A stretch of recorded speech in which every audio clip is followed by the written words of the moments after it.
दोनों कान में लगा दिया। दिख रहा है ना? चलो अगला गेम मैं बताता हूँ। लेकिन बालू अगले गेम के लिए कान ही बाकी नहीं है। अगले गेम के लिए तेरे कान ही नहीं बचेंगे। अरे बाटो बाटो, ये गेम तो मैं ही जीतने वाला हूँ। चल चल खेल चल, दांव लगा। अरे अपने हीरो को क्या हुआ यार? तुमको तो पता नहीं, इसका प्यार टूट गया।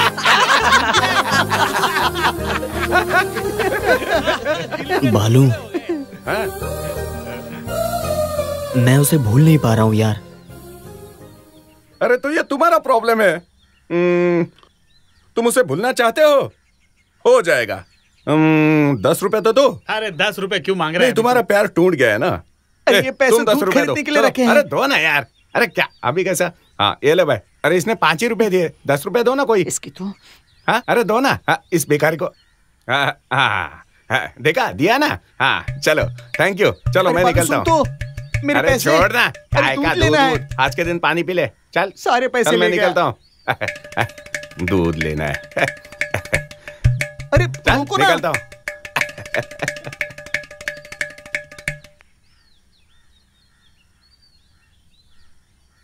ए बालू, अरे प्रकाश छोड़ना यार। मुझे छोड़ के चली गई। अरे तू इतना क्यों रो रहा है यार? तू मर्द है ना।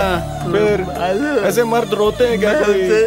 नहीं भूल पा रहा। अरे छोड़ना प्लीज यार। तू भी क्या उसको याद कर रहा है?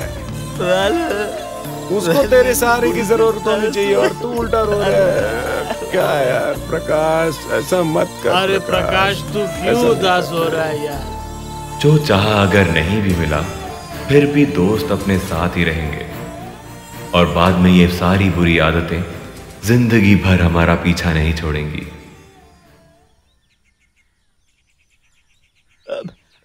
नारायण भैया, क्या है?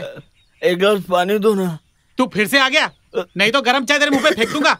उस दिन मेरे दुकान पे इतना तमाशा किया, मेरे सारे कस्टमर चले गए थे, पता है तुझे? चल निकल यहाँ से। इसके घर वाले ऐसे खाना तक नहीं देते और चला आता है। दिन खराब कर दिया मेरा। नारायण भाई, हाँ अब क्या हुआ? ये लड़का कौन है? वो जो अभी इधर आया था, उसे तो गांव का बच्चा बच्चा जानता है। वो चंदू का बेटा है। तब तो इसे बोलकर कोई फायदा नहीं है। अच्छा क्या मतलब? मतलब जैसा बाप वैसा बेटा। सही कहा, बिल्कुल बाप पर गया है। अगर ये अपने बाप के रास्ते पे चल रहा है तो ये गलत कर रहा है। इसके जैसे लोग हमारे लिए कलंक हैं। भैया मुझे दवा देखो, पहले के पैसे चुका दो, फिर तुम्हें दवाई दूंगा। चलो निकलो। दे दूंगा। नहीं मिलेगी। चल मैं दे दूंगा बाद में। पहले के पैसे चुका दो, मैं बोल रहा हूँ ना, फिर ही दवाई दूंगा। लेकिन मुझे मैं कुछ नहीं कर सकता, तुम जाओ यहाँ से। जाओ। मेरी दवाई। मुझे कोई पानी नहीं देता, कोई दवाई नहीं देता।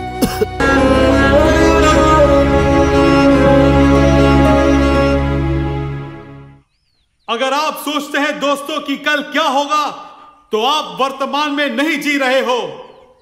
बीते हुए कल और आने वाले कल को पीछे छोड़ दो और वर्तमान में आ जाओ। हम जहां जी रहे हैं, बीते हुए कल और आने वाले कल को पीछे छोड़ दो। और मैं तो कहता हूं दोस्तों, हमें दुनिया का भला करना है। जो बीत गया है वो एक इतिहास बन गया है। अगर आज के नौजवान भटक रहे हैं तो उनका जरूर कुछ कारण है। और मैं तो यकीन के साथ कह रहा हूं, हमारी सार्वजनिक सुविधाएं खत्म हो रही हैं। उदाहरण के लिए सार्वजनिक लाइब्रेरी, खेल के बड़े बड़े मैदान और मंडली, ये सब हमारे समाज से गायब हो रही हैं। आज के संघ तो किसी और दूसरे काम के लिए व्यस्त हैं, जिससे हमारे समाज में गंदगी फैल रही है। हमें ऐसी परिस्थितियों में नौजवानों को जानना होगा, पहचानना होगा। हमें इन नौजवानों की नशे की लत छुड़ानी होगी मित्रों, और इसी के लिए यह सबसे ठीक समय है। ये प्रकाश के लिए जागृति थी और फिर उसने लाल झंडा उठा लिया और वो इनकलाब के दिन थे। इनकलाब जिंदाबाद! इनकलाब जिंदाबाद! इनकलाब जिंदाबाद! इनकलाब जिंदाबाद! इनकलाब जिंदाबाद! इनकलाब जिंदाबाद! इनकलाब जिंदाबाद! इनकलाब जिंदाबाद!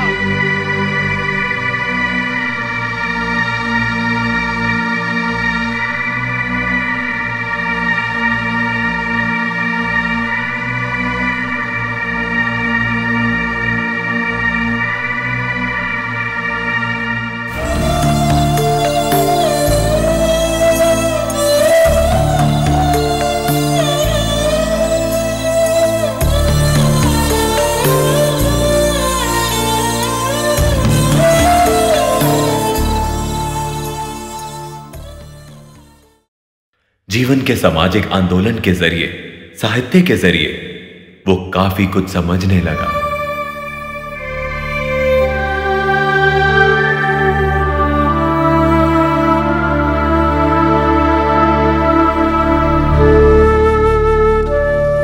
नारायण भाई, ओ नारायण भाई, हम इसे मनाएंगे। जल्दी आओ नारायण भाई, ये सबको बांट दो। आज ऐसी क्या खास बात है भाई? आपको पता नहीं? नहीं। हमारा प्रकाश पास हो गया हैं? अरे भाई अखबार में देखो तो जरा, देखो देखो अखबार में देखो। कौन पास हो गया? कहीं वो गुजरे हुए चंदू का बेटा तो नहीं? हाँ हाँ, उसी का लड़का पास हो गया है। मैं तो पहले से ही कह रहा था कि वो बहुत होशियार है। आज के नौजवान को उसे देखकर सीखना चाहिए। उसने हमारे गांव का नाम रोशन किया है। अच्छा, ये तो उसे गालियां देता था।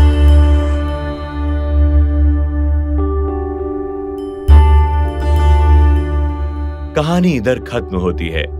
अपना हीरो कहानीकार भी है और अपनी जिंदगी के अनुभवों की कहानी का हिस्सा भी। जैसे जैसे वक्त बीतता गया, मुझे एक बात समझ में आई। अपने जिंदगी में हमें खुद ही आगे बढ़ना पड़ता है। सिर्फ चाहत होना काफी नहीं है। चाहत को पूरा करने के लिए मजबूत फैसले होना भी उतना ही जरूरी है। चुनौतियों का सामना किए बिना दबाव में आकर, आर्थिक परिस्थितियों को दोषी ठहराकर हम में से कई लोग पीछे हट जाते हैं। और हां, एक बात याद रखना, तुम सब हमारे देश के भविष्य हो और तुम्हारे माता पिता का सपना भी। उस भविष्य में बिना रुकावट डाले यहां मौजूद हर एक दोस्त को कामयाबी मिले, यही मेरी शुभकामनाएं हैं। अब मुझे अनुमति दीजिए, मैं बस इतना ही कहना चाहता था। नमस्कार।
हे गणेश, व्हाट्सअप, कहाँ है तू? बहुत दिन से तेरी कोई खबर नहीं। दुबई में है क्या? नहीं यार, मैं थोड़ा बिजी था। इतना बिजी था? समझ गया, पार्टी शार्टी फुल ऑन चल रही होगी, है ना? नहीं यार, तुम किसी को नहीं कहोगे तो तुम्हें एक बात बताता हूँ। क्या बात है? शादी कर रहे हो? अरे नहीं, घर में हाउस वार्मिंग पार्टी है, तुम कल सुबह आ जाना। House warming? ग्रेट मैन, बहुत अच्छे। तुम्हारी माँ तो खुश है ना? ऑफ कोर्स यार, सच बताऊं, मैं तो तुम्हारे बारे में भूल गया था, मम्मी ने याद दिलाया। हाँ, और वैसे भी तेरे घर में सिर्फ तेरी माँ ही मुझसे प्यार करती है। सुनो, कल तुम जल्दी आ जाना, सुबह 10 बजे का मुहूर्त है। अरे यार, सुबह 10 बजे? अरे कल सुबह 10 बजे मेरा इंटरव्यू है। मतलब तुमने फिर से नौकरी छोड़ दी? तुम इंटरव्यू दे देकर बोर नहीं होते क्या? अब तो सिलेक्ट हो जाओ यार। मैं सिर्फ पैसे के लिए काम नहीं करता, समझ गए? अपनी क्रिएटिविटी के लिए आजादी चाहिए, तभी खुशी होती है मुझे। वैसा काम मिलेगा तो सेटल हो जाऊंगा। Always love your job, not your company. You may not know when your company stops loving you, समझा? इतनी बड़ी फिलोसॉफी मैं आम आदमी को नहीं देता। तू मेरा दोस्त है इसलिए तेरे लिए फ्री, ठीक है? हाँ ठीक है, लेकिन कौन सी कंपनी? तू भी इस कंपनी को जानता है, पिनैकल। इंटरव्यू अलग तरीके का है। अच्छा? इंटरव्यू फोन पर होगा। मैं पहली बार फोन पर इंटरव्यू देने वाला हूँ। बहुत कंफ्यूज हूँ। लेकिन क्यों? पता नहीं वो लोग कैसे सवाल पूछेंगे। इसमें क्या प्रॉब्लम है? तुम खुलकर क्यों नहीं बताते? हाँ? मैं भी ऐसा ही एक इंटरव्यू दे चुका हूँ, ज्यादा मुश्किल नहीं है वो। अच्छा, तूने भी अटेंड किया है? मैं 2 दिन से तैयारी कर रहा हूँ। और बता, तेरा एक्सपीरियंस कैसा था? हाँ, लेकिन वो कॉमन क्वेश्चंस नहीं पूछते।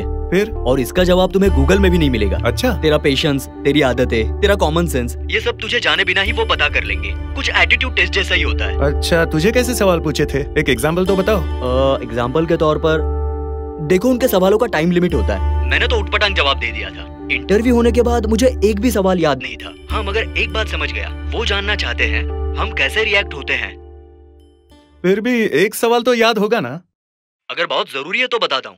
अब ध्यान से सुन, दोबारा पूछकर टाइम वेस्ट मत करना मेरा। मैं तैयार हूँ, बोल। राम, ऐसा समझो कि तुम एक गांव जा रहे हो। तुम एक जंक्शन पर पहुंचते हो जहां 2 रास्ते हैं। एक रास्ता तुम्हें सही गांव पहुंचाएगा और दूसरा रास्ता गलत गांव पहुंचाएगा। याद रखना, तुम्हें सही गांव पहुंचना है।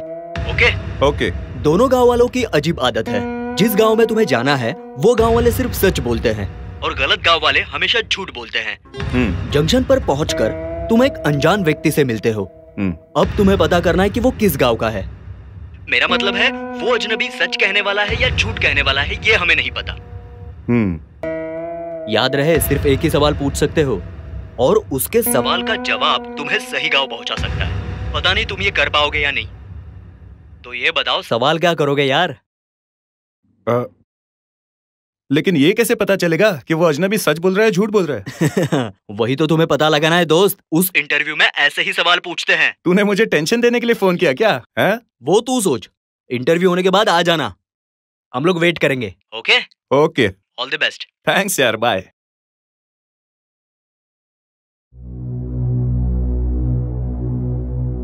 सही गांव, गलत गांव, एक सवाल है भाई, सही गांव का रास्ता क्या है?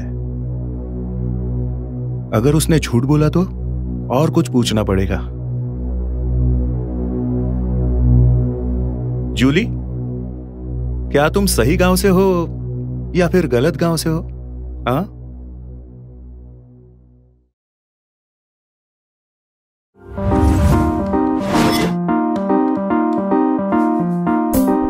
Jully, come on.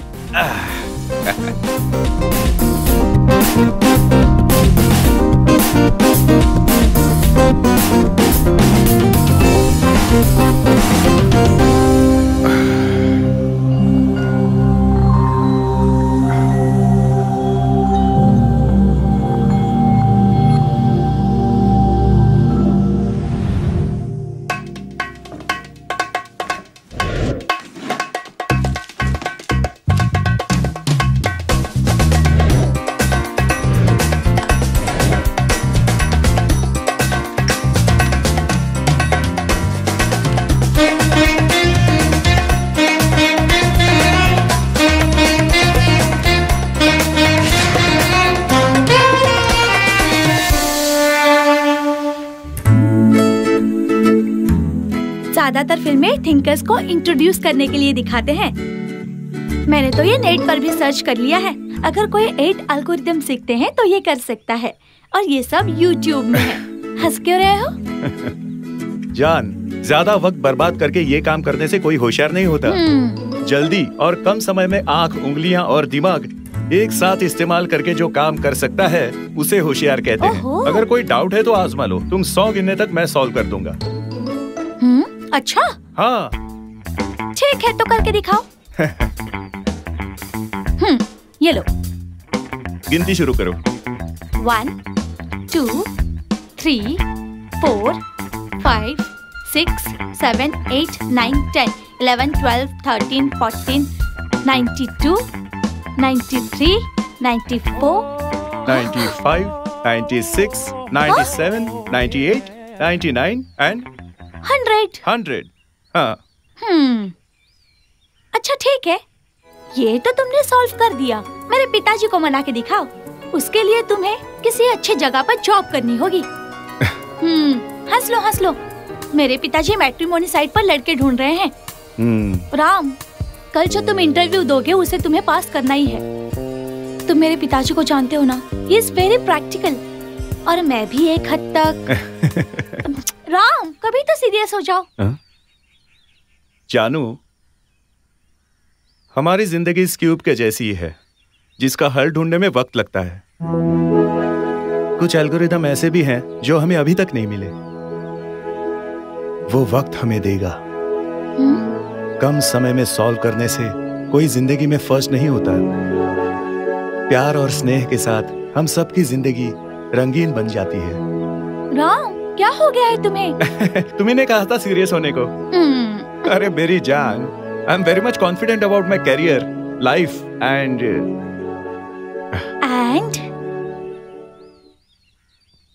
And you.